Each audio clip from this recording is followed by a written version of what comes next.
She is a mother, a host, a producer, an activist, a philanthropist, a cook herself. Padma Lakshmi is on a mission to take a bite out of America, one city at a time, for season 2 of the award-winning series, Taste the Nation. Welcome to America. I'm in food paradise. So you grew up eating like this? Pretty much. Must be sad for you when you have to eat out. There's always something new to discover. I've never butchered the face of anything in my life. We're gonna skip the gloves. Okay. A little bit more sensual. For me or the pig? And she likes to keep her humor about her. Padma Lakshmi joins us this morning to uncover the roots and relationship between our food, our humanity, and our history. Welcome, Padma. It's great to see you. Hi, thanks for having me. So I'm sure you are a busy woman, but I have to say, in full transparency, I am thrilled you went to mi patria, to Puerto Rico, to settle a dispute about ketchup and pasteles, because I have very strong feelings about this. What are yours? What are your feelings? What are your feelings? I want to know. It is, first of all, it's disgusting. I was tortured as a child. Thank you. Okay, our work here is done.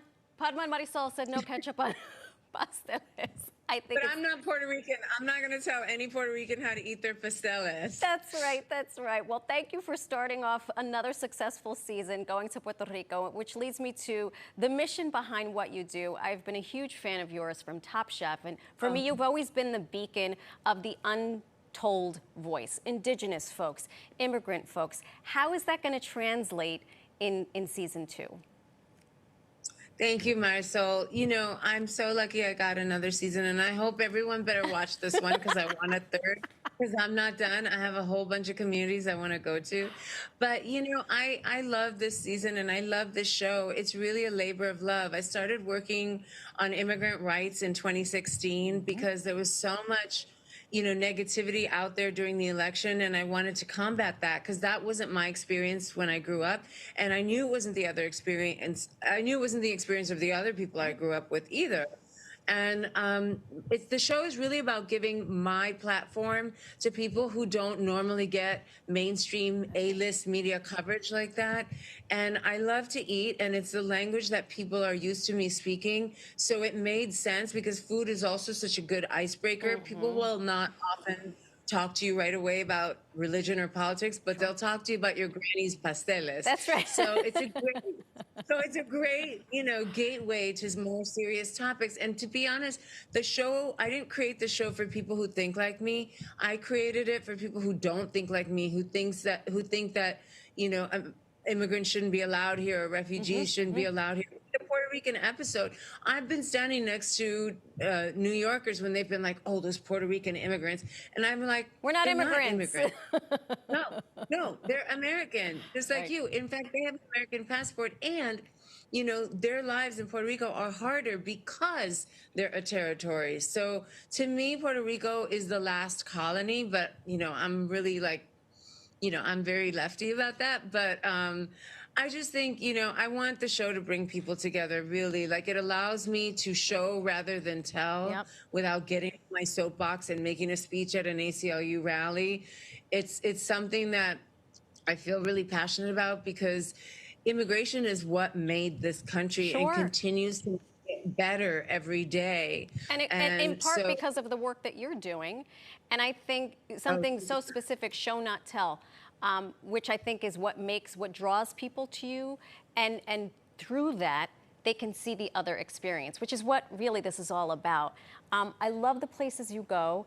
And this is going to be like, you know, a tough question, but what makes a dish memorable for you? Because chances are that palate of yours is wise beyond its years.